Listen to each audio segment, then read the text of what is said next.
Welcome to another edition of Frankly Green Bay, brought to you by Let Me Be Frank Productions. Get your laugh on with Frank. Today we have Kevin Cullen. He is the Deputy Director of the Neville Public Museum. We're going scientific on you. Welcome to Frankly Green Bay. Kevin Cullen, how's it going? Good to see you, Frank. Great. Kevin, you're from across the big pond, aren't you? Once upon a time, indeed. Yes, in Ireland. Tell me, how did you get started in the field of being a curator? Yeah, well, curatorial work as I came out of graduate school. I was in a museum studies program. Okay. I also come out of a background in archaeology, Cool. which is not dinosaurs or pre-dinosaurs we'll talk about today, but it is the field of science and looking at the past and excavating. So, but yeah, now it's a wonderful place to be at the museum. Now, you're at the Neville Public Museum. First of all, how long have you been there, and how's it been working at the Neville?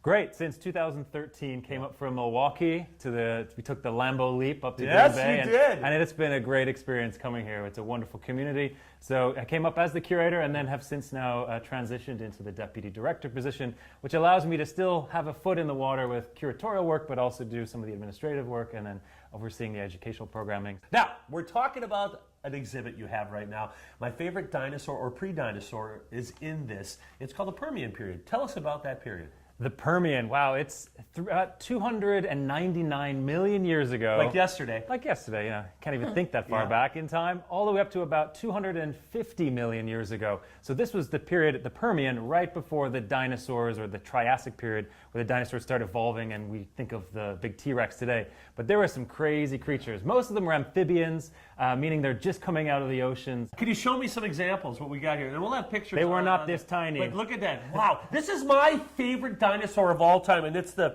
Dimetrodon, right? Is that what it's called? Dimetrodon. Because of this big scale back here. Yeah. And look at those wolf-like teeth. They're like dogs, right?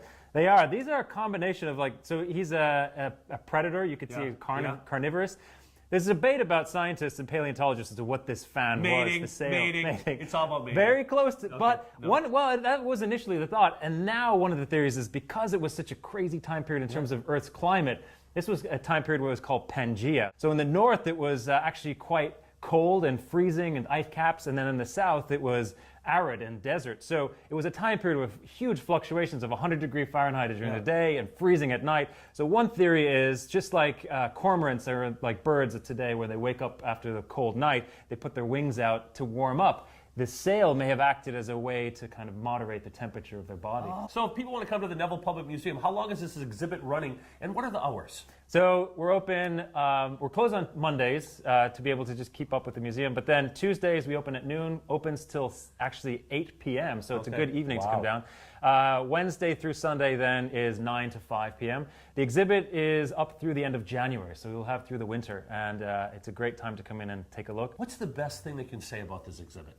I would have to say it's the moments where you see the connections between the grandparents and the grandkids and these bridging and connecting moments, bridging generations, connecting communities all over the world where these creatures lived millions of years ago, and to understand that Earth continues to change and that we have a great opportunity to learn about these species. But to see families engaged in this space, that's what the museum really is about, is to bridge communities and connect those generations. Tell you what, get down to the Neville Public Museum. The Permian Monsters. Me and the kids are heading down there, buddy. Great Hey, place, join us next week as we bring another creative person from northeastern Wisconsin.